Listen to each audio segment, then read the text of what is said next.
It is time for another episode of the Box Jumper Podcast. I'm your host, John Sainamond. If you've listened before, welcome back. If you're a first-timer, welcome. Whichever camp you're part of, be sure to follow me on social media. You can find me on Facebook, Instagram, Twitter, with the handle @BoxJumperOver40. That's over and then the digits 40. And of course, if you're listening on your favorite podcasting app, be sure to click that subscribe button so you get the next episode of the podcast automatically when it drops. I have a fantastic guest with me for this episode.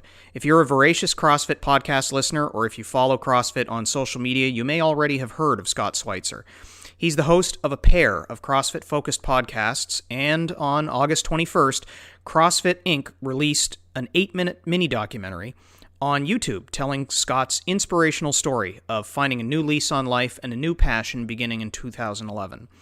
He is a CrossFit Level 1 coach, media director for the affiliate at which he trains, Shred CrossFit in Plain City, Ohio.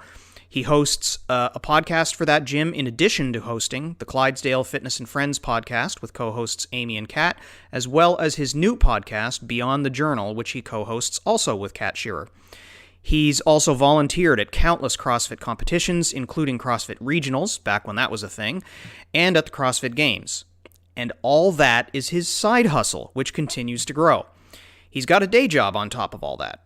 How and why does he do it? Well, in 10 seconds, we'll talk to Scott about all of his passions for all things CrossFit, a journey that started almost 10 years ago when this fitness buff tipped the scales at over 500 pounds.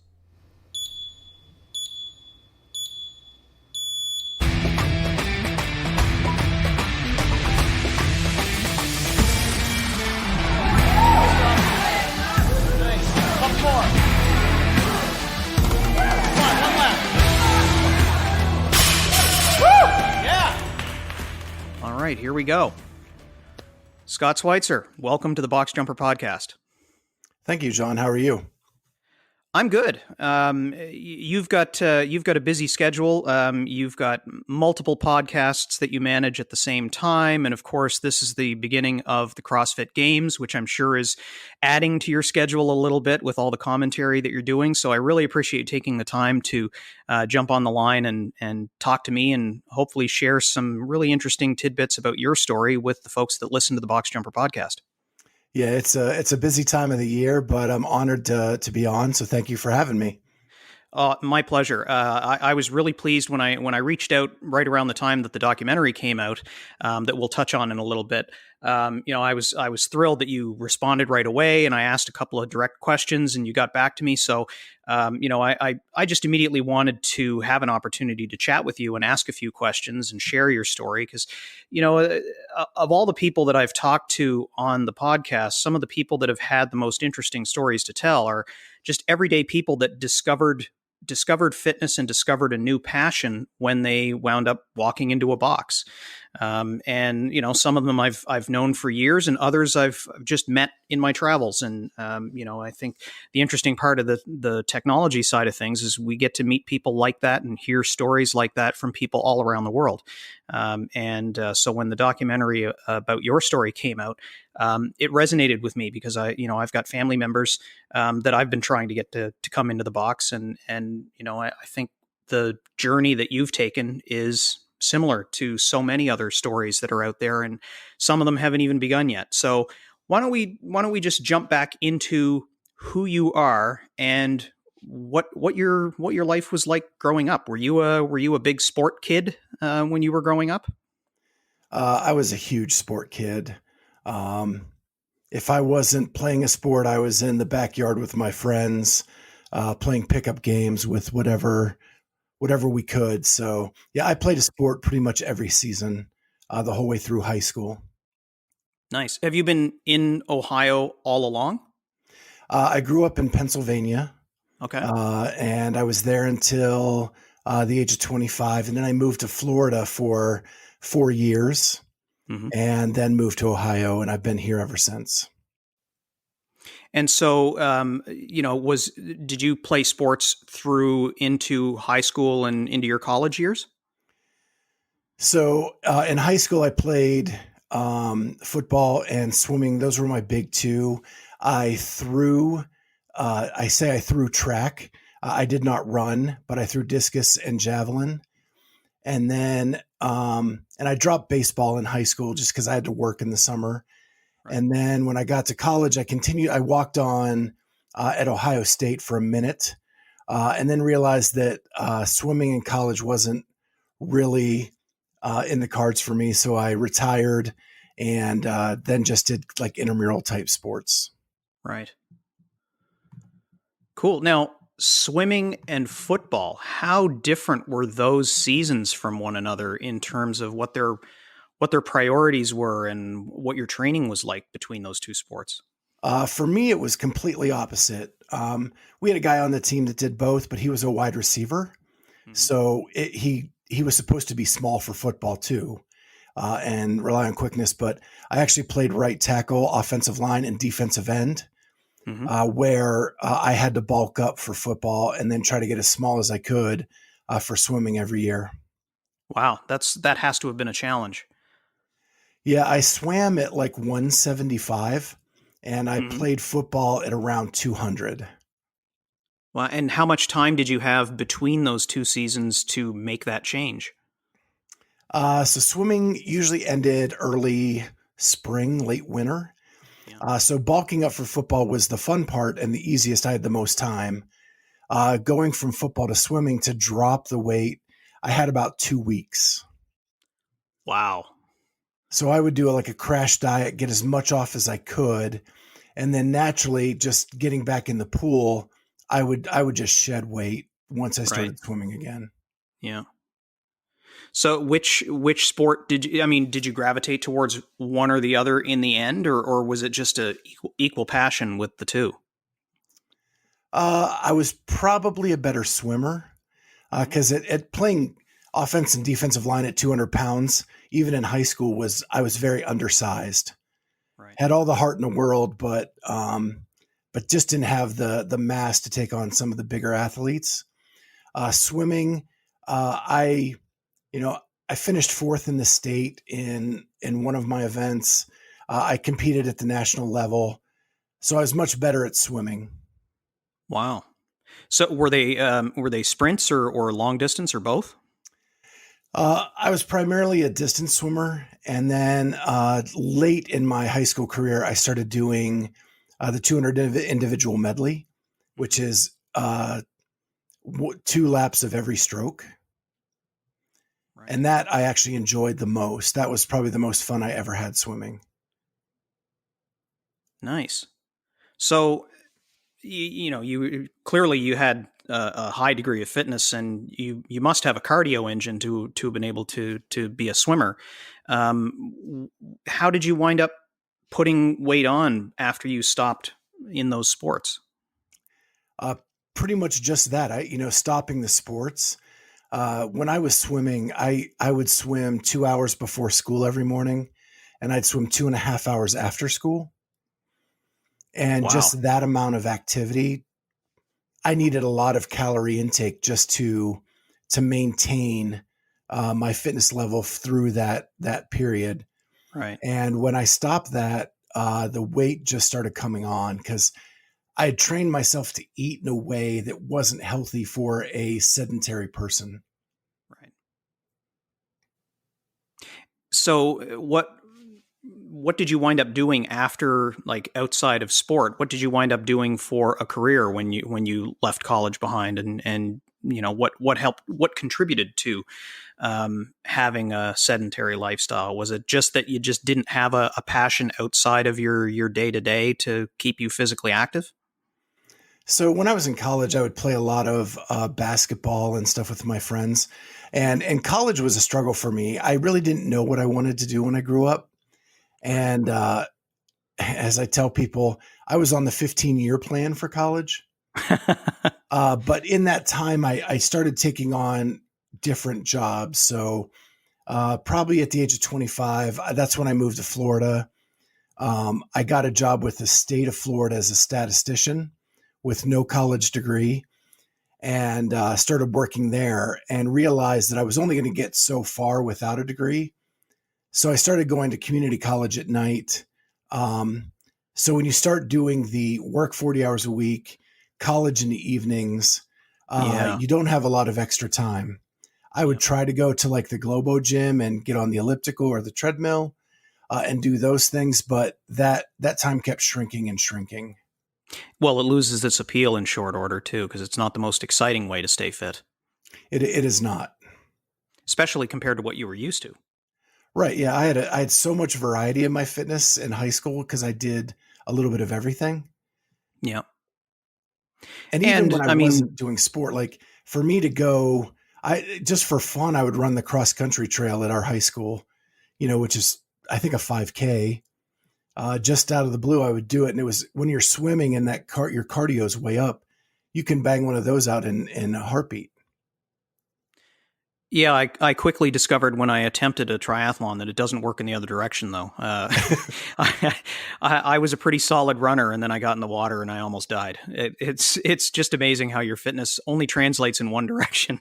I think it had everything to do with my skill level of being able to stay moving and keep my heart rate down once I hit the water. But it's interesting because, so both of those sports, I mean, swimming is a little bit of a different animal because you're on a team, but it is a little bit individualized. But you're still in a team environment. Whereas on the football team, you're quite obviously in a very deliberately team environment. Is it because you're a social animal? Is that something that you just gravitate towards? You weren't a guy that really liked to do things completely on your own? I am an extrovert for sure. I definitely gain my energy by being around other people. Mm-hmm. So being on teams was crucial for me because it's like a club, right? You guys, you suffer together, you go through wins and losses together, you commiserate in the locker room afterwards, you celebrate when things are going well. That's where I got my energy. Right.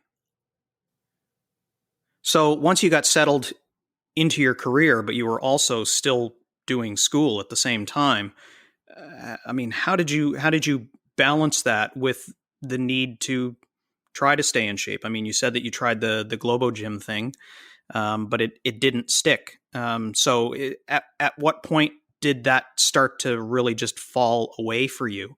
Was it just you didn't have the time? And I know that when you're trying to do something like a full-time career and try to do school at the same time, you look for every shortcut you possibly can in order to make use of your time. So I have to imagine that would have an impact on your diet as well. So probably the pivotal moment was moving back to Ohio. I enrolled in college as soon as we got here. I got a job at a finance company, and the time was so small. And then that's when my wife and I decided to get pregnant. We had a baby girl, and so I finished school with an infant and a full-time job. And there really was no time at that point to get any fitness in at all. Right. Yeah, I know from certainly the years when my kids were young, it was fitness was not a priority. It just wasn't something that I don't know. It's something that in my head I knew I needed to make time for, but it was always one of the first things that I would sacrifice because it was, in my mind, it was a time suck and I could come back to it later, and I just never really wound up doing so. And I had fits and starts myself in trying to get back into shape. After I felt like I started to lose my fitness when my kids were growing up, and it's challenging because as a parent, you wind up prioritizing the things that you know benefits your family first, and the things that prioritize you second. Well, and what's crazy is it's probably the time in life when you need the most energy. Very true. Yeah. And so we think we're prioritizing it correctly, but we're probably not, because we probably aren't as good of a parent if we're not as fit and not able to run with the kids and do all the things you want to do as a parent. Yeah, that's for sure. And now that my kids are a little bit older, I don't have that same criteria, but I'm also starting to think about the future for myself as well. I'd like to make sure that I have the energy to play with future, as yet not on the way, grandkids. And I think about the people that I work out with, and they're in that mode right now, and they're very much benefiting from what they're doing, and they're out playing with their grandkids. And so, it's weird to me that in my mid 40s, I'm already thinking that way, but I think it's just the shift in mindset that I've had since getting started on this crazy CrossFit journey. So Yeah. how long into your career before you started to look again, or how long after your kids were starting to grow up did you start looking for ways to get fit again? Well, before I did that, I ended up going back to school again for my master's degree, Oh, wow. um, which which just sent me down even a bigger spiral into unfit. Mm-hmm. Um, and as we kind of talked about in the documentary, at that point, I'd almost given up on myself from a fitness level. I had gained so much weight because I was going to night school, and you're living on Mountain Dew and Skittles and fast food because you don't have time to cook anything. Yeah. And that's when I had gotten to the 500 plus pounds. Was probably getting my master's degree. Right. And I'm sure it didn't help that your job itself would, have you sitting at a desk for long periods of time as well. Correct. Yeah. What's great looking back, like I can't even believe I was pulling it off at the weight I was. I was doing a lot of traveling around the country. I did not fit well in plane seats. Mm-hmm. It was really an uncomfortable life. And it just sent me into a depression that I didn't think I could ever recover from. Right. And that's when kind of like the miracles started happening that got me to realize that there are bigger things in life, and that I could go back and get after something. Mm-hmm. So what were some of the things that started to happen that gave you that realization?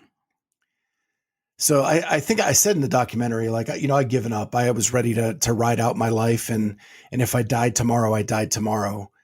And then in my eyes, God showed me what that was going to be like. I woke up one morning and I couldn't see, and it really freaked me out as, it was called a myopic flip. So my vision went from being nearsighted to being farsighted. So everything within, 10, 15 feet was super blurry and I could not see it. Mm. And so I scrambled to my eye doctor to find out what's going on. He looked at my eyes and said, "You need to get to your family physician immediately." I went to my family physician, and my A1C, which is a hemoglobin test to find out how much your blood sugar is, was in the very, very dangerous level. And they put me on diabetic medicine immediately. And at that point I was like, man, if this is the way I'm going out, I don't want to go this way. And so I was looking for answers. I was having a hard time finding them, but I was searching at that point.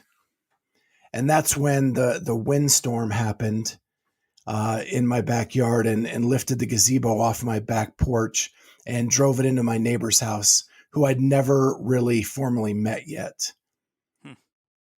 And that's when I went out to clean up the mess, and he was out there as well, and he ended up being a CrossFit coach. So that's when you met Marcus. That's when I met Marcus. So I can't imagine that the first thing he said was, "Hey, join my gym." What was your introduction to Marcus like? So at first, for the cleaning up of that mess, he never even said what he did. We just kind of met each other. He helped me kind of get the rubble cleaned up and put in a place where we could keep moving. And then we invited them over we do a campfire every night, every Halloween, and invited him and his wife over to hang out. And that's when I found out he was the CrossFit coach. And he puts it in the documentary that's when he said what he did for a living is when I stopped talking completely. Mm. And I know that he believed that I was afraid of what he did, but really it just started a thought process, because I was in that search mode. I was looking for answers, and it was, how can I leverage my next door neighbor to help me get out of this. Oh, so you already saw him as a potential ally in this. I did, but I didn't know how to approach him about it. Right. So there's a lot of like back and forth at that moment. Just, do I trust him? I only really talked to him twice at this point. And so where do you go from there? And that was that whole beginning stage. And it took a good 6 months for me to kind of wrap my head around that and finally ask him for help. I mean, considering you had only just met him as a result of the windstorm, really, did you wind up having much interaction with him over the course of those 6 months to kind of let your guard down and allow you to let him in a little bit? We became much more friendly after the windstorm. Every time we was out, we'd stop and chat and talk. I think I needed to build up that trust in him that I could be open and honest. And it's such a weird mindset that someone who's morbidly obese, we know we're overweight, we know we're obese, but for some reason we think by wearing a bigger shirt or something, we're hiding it for the time being. And I wish that was something that we could get through faster for people who were in the same situation I was. Mm-hmm. Right. So when you finally decided to approach him formally for a little bit of help, what did that conversation wind up looking like? Were you there to ask questions, or what kind of approach did you take in bringing Marcus into your life in that capacity? Yeah, so a couple other things happened right before I asked him, and I was at a business conference. Mm-hmm. I went through like a hellacious windstorm, where I sat and watched kind of a rainstorm and stuff fly across the parking lot, and I actually prayed for help.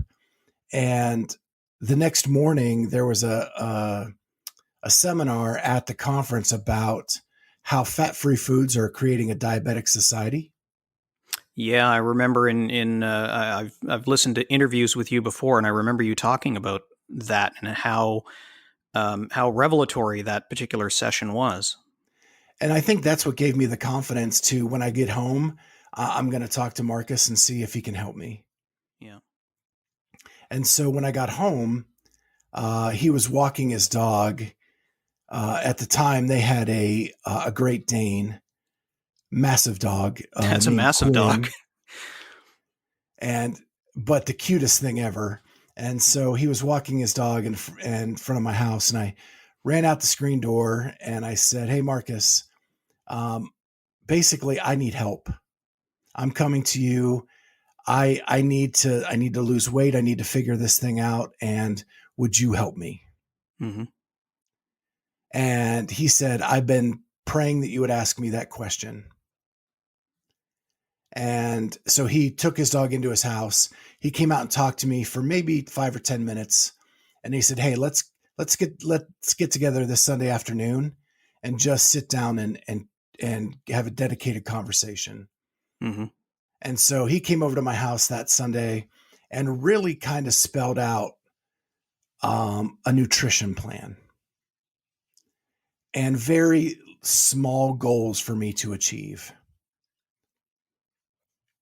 That's fantastic. And so the small goals could have been, "Hey, this week I want you 3 times to walk down to the end of the street and back." Mm-hmm. And so I would take on those goals little by little, and I really dove into the nutrition plan. And he made it super easy because he would come over every day to check on me. Oh, wow. Just to see how I was doing. And so, the support that he gave me, I couldn't ask for more, or I couldn't ask for a better friend in that moment. How prescriptive was the change to your diet? You know what? Everybody thinks that there's this like magic pill. He's like, "This is what I want you to do. When you're hungry, I want you to eat. When you're not, I don't want you to eat. And when you do eat, I want you to eat stuff that you look at and say, this is going to be good for my body. If it's not good for your body, toss it. Yeah. And it was as simple as that. I didn't count anything. I didn't look at macros. I didn't look at, points or anything like that. It was as simple as, when I'm hungry, eat, and look at it and say, is it going to help my body or hurt my body? That certainly makes it a lot more accessible. Yeah. Yeah. It helped me lose, 250 pounds. Just that simple concept. That's incredible. So did it change what you were shopping for to bring home for in terms of groceries? Oh yeah, because you were predicting the answer to, is it good for my body or not? That was our philosophy shopping as well. Yeah. If it was bad for my body, we didn't buy it. Right. And so what that did is it created a whole household of health. Because my wife ended up losing 90 pounds. Oh, wow. My mother jumped on board. She lost 125 pounds. Mm-hmm. My daughter was super fit. She was a great CrossFitter as a young teen. It totally changed our lives. Wow. So that kind of lifestyle change, even without ever having darkened the door at the gym. How long did it take before you started incorporating? Well, I mean, he had already prescribed the idea of going for walks. How long did it take to escalate your activity plan in concert with the changes that you were making in your diet? So it escalated from, walk to the end of the block, do that kind of stuff. Then it went to, hey, I want you to go to the why. And I want you to either swim, I want you to do the elliptical, I want you to get in like 45 minutes of activity 4 or 5 days a week. Like, it just kept increasing. Yeah. And as I kept doing that, then it got into, it was like 6 months in, he said, hey, I want you to come to my gym. And he invited me to his CrossFit gym on 11/11/11. Veterans Day 2011. And so I always say the best day to start a new life is a day that starts with all ones. And I walked in, and that's when I saw the word Murph on the board. Oh, dear and Lord. He almost lost me. He'd lose a lot of veterans on that veterans of CrossFit, that is, on that day. Murph is no joke. Yeah, when I didn't even get past the first mile run, mm-hmm. and I was like, "There's no way. There's just no way I can do this." And what is he doing, bringing me here to do this?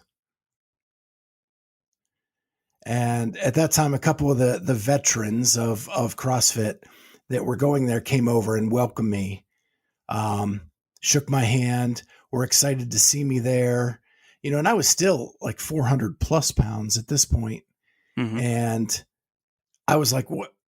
They're excited to see me? I'm going to die.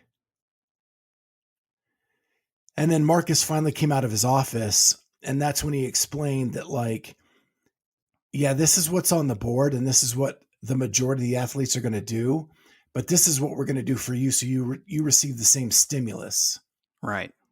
And you're still gonna feel the same soreness. You're gonna feel the same muscle fatigue that they do. You're just gonna do it a little bit differently. Right.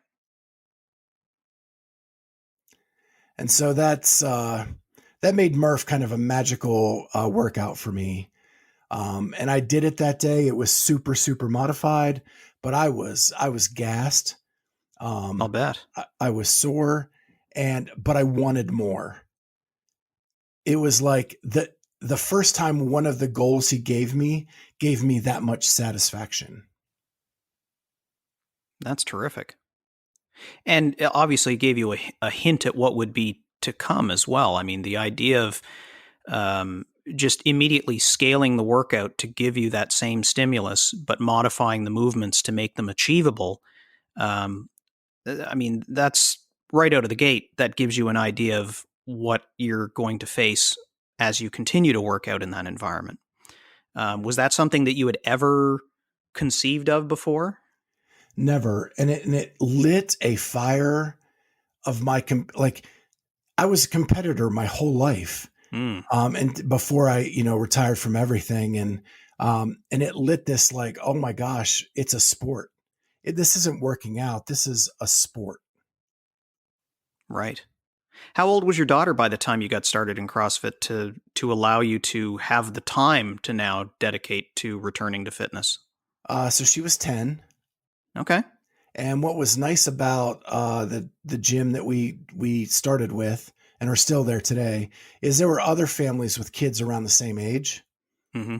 And we were super small at the time, and we shared a space with a volleyball center. Mm-hmm.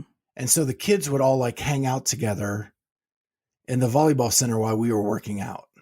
Oh, that's great. Hmm. So that began the journey, and really just never looked back. And Marcus was an amazing coach and still is to this day. And I love him forever for what he did. I mean, it's incredible the reach and the power that a coach in that environment can have into not just what you do in the gym, but the lifestyle that you maintain outside the gym that then turns around and contributes to your health and wellness and your ability to perform in the gym, your mental health outside the gym. There's a lot of different facets that we as coaches don't always realize how big that impact can be until we meet athletes like you. Because we get a lot more feedback from someone coming in that has a specific goal, has a challenge to overcome, scales in the beginning, and starts working their way back to the lifestyle that they've hoped to achieve.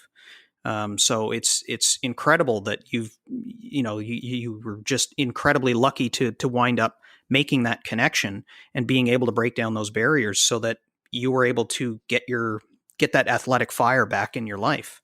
And it sounds like, I mean, you've clearly thrown yourself into the community since 2011. You've come up through in an enviable time in CrossFit when CrossFit was relatively, I mean, it was growing at that point, but it wasn't the huge well-known name that it is now. Tell me a little bit about how the CrossFit community around you and built up, and how you got involved to the degree that you are now.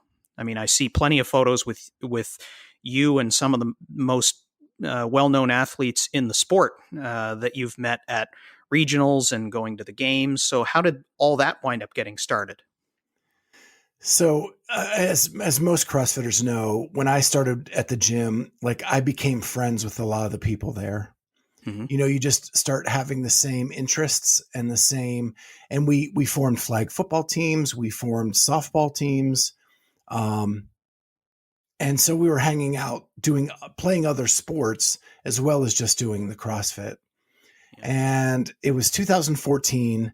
I was beginning to love watching the games. And my buddy, Mike, I said to him, hey, they're asking for volunteers at the Central East Regional in Cincinnati. Why don't we sign up and see if we can get in? Not thinking we would ever have a chance. So we signed up, and lo and behold, we actually get picked. He got picked to be security, and I got picked to work the media credential desk. Mm-hmm. And it was the coolest experience ever. The desk was right off. I mean, back then, the setups weren't as elaborate as they are today. Right. We were right off the back end of the rig. So while I was at the table, like I could see the rig as plain as day and watch all of the events like they were right there in front of me. That's amazing. And I got to meet like all the media members because they had to come through my table. So that's where I met like Bill Grundler. I met Kiki Dixon, Mm-hmm. all of those people back in the day. And we all ate lunch together. I actually ate lunch with Bill Grundler before I even really knew who he was. I just knew it was a guy that looked like Wolverine. And then, after it was all over, the athletes were just hanging out. So that's where I met like Rich Froning, and I met Julie Fouché. And so it just kind of lit a fire of these people are awesome and I just want to be around them. And so I volunteered at every regional other than Minnesota moving forward. And then I've actually worked the games, and I've worked Rogue, and I work the Arnold affiliate gathering every year. And I always want to be a part of it. I Yeah. want to give back to the community that gave me so much.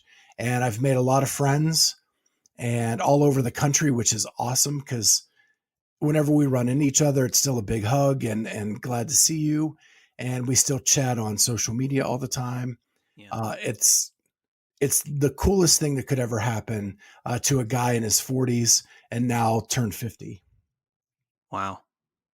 And I mean, most of all of those initial connections, anyway, you were right in the thick of it even before I managed to join CrossFit. I didn't start until the fall or winter of 2015.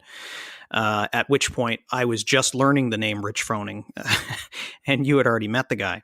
Yeah. Speaking of, so giving back to the community, you are a level 1 CrossFit coach yourself. I am. What made you decide to go that route? Was it just more of the same of this notion, this desire to give back to the community? So I'd always wanted to be a coach growing up. Mm-hmm. In a sport, I didn't know it was going to become this. And I did a little bit of coaching of football after high school. Mm-hmm. And so I talked to Marcus and said, "Hey, I'm interested in coaching. I'm thinking about getting my level 1. What do you think about that?" And so we kind of talked about what the process would be. Mm-hmm. And at the time, our gym was really growing. And we only had 2 coaches on staff. Mm-hmm. And so my friend Amy, who's a co-host of my podcast, she also wanted to be a coach at the exact same time. So her and I signed up to get our level 1. And here, Marcus's was about to expire. So he signed up, and all 3 of us went and got our level 1 on the same weekend. Oh, that's terrific. And the coolest thing happened. We were sitting there waiting for the session to start, and Julie Fouché walked out as one of our instructors. Wow. And so I got my level 1 with Julie Fouché as being an instructor, and her and I have formed a friendship over the years that I could never have imagined would have happened. She recognizes me whenever she sees me. She comes and gives me a hug, and she's just so busy. And I hate to take advantage of our friendship, but she's been on our podcast once, and has tried to come on another time, but schedules just didn't mesh. But she's an amazing person, and so it was cool to get it with her and with my friends, and then to come back and use all that stuff I learned to help others who were in the same spot I was. Do you wind up, as an L1, do you wind up in the position in your gym to being part of the introduction to athletes that are coming into the gym? So for a while, I did our foundations program. Mm-hmm. We rotated that through a little bit, and then I had a couple classes a day. Right now, I'm on a sabbatical from all that because I actually do our gym's podcast. Right. And I'm going through a little bit of a health issue right now. So I'm trying to devote more time to getting healthy and getting myself back on track. But I am scheduled to get my L2 in about 4 weeks. So, oh, that's fantastic. I'll be curious to know how it goes.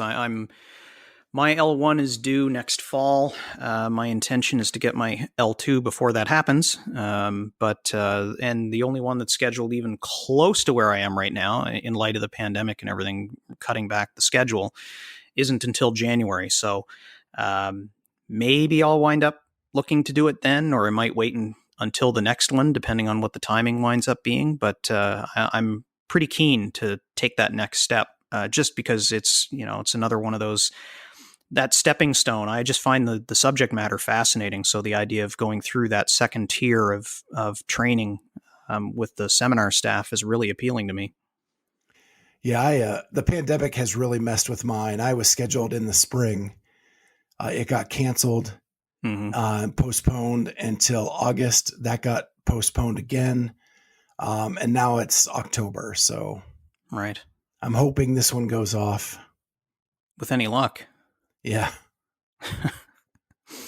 So, what have been some of your favorite moments coaching? Are there any standout moments with you at the front of the room, or you working one-on-one with an athlete?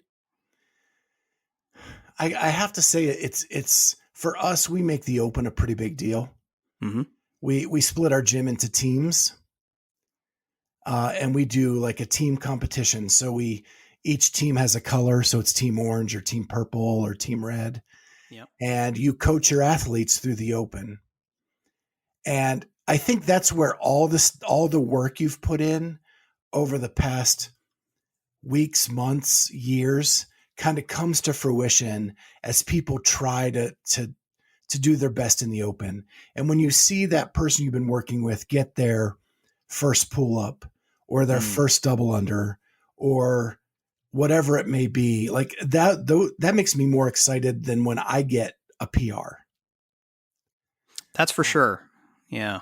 I would agree with you there. The number of times that I've worked with someone for months and they've been working on their strength, they've been working on their conditioning, they've been working on a skill movement, and for whatever reason, it just seems like a lot of those things all seem to happen at the same time, and very often there's PRs set during the open, and it's the excitement, it's the community, it's everybody being there to cheer, and it's absolutely fantastic to watch them do something that previously they were struggling to do, and as long as you can get them to realize that it's something that is it's in the cards, it's something that they just need to work on, they just have to tack the word on yet when they talk about not having a particular skill, then eventually they wind up being able to do it.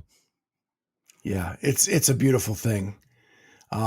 Moments where the whole gym just erupts for an athlete who's been working so hard, and it finally comes to fruition, and you have 80 people jumping up and down and screaming because like they just accomplished the same thing. Oh yeah. So the documentary that CrossFit launched in August that told a sliver of your story. I mean, in 8 minutes, there's only so many different facets of it that they can tell, and you've expanded on it considerably in talking to me. How did that documentary come about? So that's kind of crazy. I was volunteering at Mayhem for the Mayhem Classic in January, Mm-hmm. and I actually was out with some injuries, which I talked about in the documentary.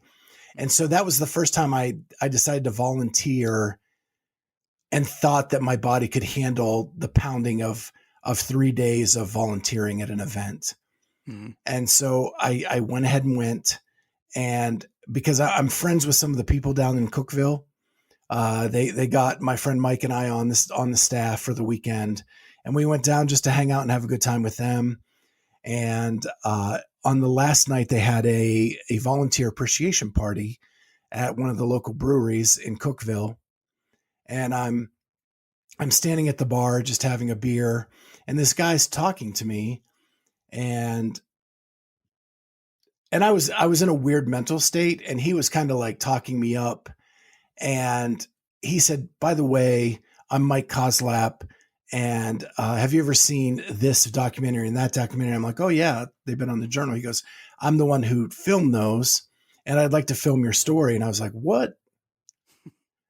And so at that moment, we exchanged numbers and we kind of talked back and forth. And again, the pandemic kind of messed with schedules and different things like that. And it was in July, right after the Glassman stuff kind of went down, Right. that he called me and said, "Hey, they want to get some documentaries out really fast. Mm-hmm. And can I come to your house in like 8 days?" I was like, "Okay." So we cleaned up the house, and he came in, and he worked with us for 2 full days, which is crazy that he got all that down to 8 minutes. But Yeah. but yeah, so that's how it kind of came about. And one of the funny stories is I was sitting at the bar talking to him, or standing there. He says to me, he says, "What would you do if Dan Bailey was looking over your shoulder at a bar?" And I said, "What?" He said, "What would you do if Dan Bailey was looking over your shoulder at a bar?" And I turned, and there's Dan Bailey's face, like right in front of me. And so that was kind of a fun little moment with Dan at that moment. So yeah, that's incredible. So not long ago, you launched your own podcast with co-hosts, Clydesdale Fitness and Friends. What inspired you to go that route? I mean, from what I understand, you had already been doing the podcast for your gym up until that point. Correct. What prompted you to create your own? So I was working a job that I work for the state of Ohio, and I'm not a political kind of a guy. So working in a political setting, it just gets to you after a while, and they can move you around here and there. So I got moved at work to a different position that I didn't necessarily love. And I said to myself, like, this is just dumb. Like, you can do whatever you want to do. And you love doing the gym podcast. You already have the equipment. Let's see if we can do our own. So I talked to my friends, Amy and Charlie, who I've been friends with for years, and they work out at my gym. And I said, "You guys want to do a podcast where we just sit around and talk CrossFit? Basically what we do every night on our text strings, except for this time we'll just record it and we'll put it out there. And if someone listens, great. If not, it'll be for us." So that's how it started out. And then I actually happened to be friends with Saxon Panchek, and he and his brother Spencer come to our gym quite a bit to kind of help us out with charity events, things like that. And so I called Saxon. I said, "Hey, would you mind coming on and just doing an interview? And we'll come up to your gym. We'll let you put us through a workout, and then we'll interview you afterwards." And so we did that. He almost killed us. We interviewed him and had just had a blast. And then viewership started taking off a little bit. Then the same thing happened with Christy Aramo O'Connell and her husband, Patrick. And their gym's only like 5 minutes from my house. I said, "Hey, can we come in, do a workout, and then interview you afterwards?" Did the same thing there. And then it's just blown up into, well, what does it hurt to ask somebody to come on my podcast? They may not know me. They may know me. Who knows? And we'll just start interviewing people. And that's how it's rolled into our current format, which is we do one celebrity interview a week, and then we do one sit around the table and chat about CrossFit thing a week. And it's kind of blown up into something that's now we have sponsors, and it's actually helping pay the bills. And it's pretty cool. And we love it. It's the love of my life. And I want to keep doing it for as long as I can, and hopefully quit my current job and look for something more down this line. That'd be really a special way to kind of transition into something that is, just about your love for the lifestyle and the philosophies of working out. It's fantastic. I've listened to quite a number of the episodes already. I haven't gotten through all of them because God knows I listen to an awful lot of CrossFit podcasts, and there's an awful lot of them out there. So I'm trying to get through as many as I possibly can. I got to say that your format is ideal because it really gives in every person's perspective into the fitness lifestyle. The banter between you and your co-hosts is really entertaining, and just sounds like a bunch of friends sitting around just chatting about whatever's on their mind. So it's a really great format, and I'm looking forward to how you guys wind up talking about what's going on this week with the games. Well, I'm excited too. Actually, when I'm done here, we are going to start a series this week, and it's going to go into the open, is Amy versus Kat. They are doing 2 of the games workouts today. We're going to edit it together so you can see it side by side. And Charlie and I are going to commentate over it. and let them kind of pipe into like, this is where the workout gets really rough. Yeah. Or, and so I'm really excited because that's kind of like a new venture for us. That's exciting. But it's a way to jab at each other because we love doing that too. That's for sure. And so in addition to the Clydesdale Fitness and Friends, you launched Beyond the Journal as another podcast. Can you describe what your goals are with that podcast and what the subject matter is? So that's actually probably a deeper love than even the Clydesdale Fitness and Friends. The celebrity interviews are great, and I love hearing what they have to say. Mm-hmm. But what really gets my heart going is people who have stories like me, people who have overcome major obstacles. And so the premise behind that is to take journal stories like mine, where they took 2 days of footage and got down to 8 minutes. There's a lot of missing pieces in that story. Yeah. And so we're going back to people who've had those done. We just did one today. It was actually a written journal story of a woman who was hit by a car at 40 miles an hour, and CrossFit is what saved her life. I think I remember reading that journal article. And so we're filling in the gaps. Where is she today? And Right. It turns out that she actually had leukemia after that incident and had to overcome that obstacle. Wow. So that story was published in 2018. Mm-hmm. And in the 2 years since, now she's had the leukemia battle. So not only do we fill in the gaps of the story from before, but we catch up with them to see where they are today and see what they're going through and what they're overcoming even into today. Yeah. And how CrossFit plays a major role in that. Considering how long the journal's been around, you've got a lot of data to mine there. We do. And those are the best stories. I mean, those are the ones that fill your heart. Those are the ones that give you the goosebumps. The one, we actually recorded one earlier in the week as well, where I fought back tears talking to the woman. It was so emotional, but those are the stories that really get me. And it doesn't necessarily fit completely in with our other podcast format. Right. We do some human interest stories on that show. But really people are looking for that celebrity piece and the roundtable. This is kind of like a sister podcast where we get into the emotional stories and the human interest. Yeah, it makes sense. It has a unique focus. And that's just a once a month release at this point. Mm-hmm. Now that we've started it, the stories are coming in a little bit faster than we anticipated. Mm-hmm. So it may pick up to maybe a twice a month format. Kat and I are still working that out. Right. So many interesting stories in the CrossFit world. You're certainly not going to be lacking for content. No. But in our other format, they were hard to find. Now that we have a podcast dedicated to it, it's like the stories are finding us, or people are telling us, hey, did you know this one? Yeah, I'm sure there are people reaching out to you. Actually, I'll probably send you an email with a couple of ideas from our gym, because there's been such incredible stories. And it didn't hurt that I had my own journal story, because I did get a lot of emails and a lot of comments on social media, people going through the same thing, people telling me their stories. So there's a lot there that we have to mine through as well.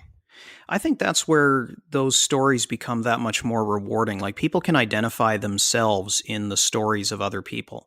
And, as much as I absolutely love and aspire to be like the top level athletes, it's much easier to see yourself reflected in other people that have had everyday challenges with their fitness and things that have happened to them in the box, outside of the box. It's just a much more accessible way to understand the impact of a lifestyle change that we're seeing in so many people. And, from all walks of life, thanks to social media, you wind up being able to connect with people all over the world that have experienced similar things. I think that is my favorite thing that came out of the documentary, is getting to hear other people who have overcome the same obstacles I have. So what are the next big plans for you, both with I mean, obviously you're talking about the aspiration to get to a point where, you might be able to make a career out of this fitness thing in one shape or another. What are you looking forward to most as your next milestones in your life? I mean, you've got your coach, or you are a coach. You're taking a little bit of sabbatical on that side of things, but you're getting your fitness back. You've got uh, two of your own podcasts in addition to the podcast that you're doing at the gym. How much more can you take on? So right now, my goals are to get healthy again. As shown in the documentary, I had a leg disease. Mm-hmm. I'm going through some very intense therapy right now to get that to finish up and be healthy again. And so as soon as that's done, I'm ready to get back to full go at the gym. I've been working on my nutrition through this whole time, which has been really good. And my friends on the podcast really got me started with our nutrition challenge. Mm-hmm. And yeah, so that's the number one thing, is to get back to full go on my health and my fitness.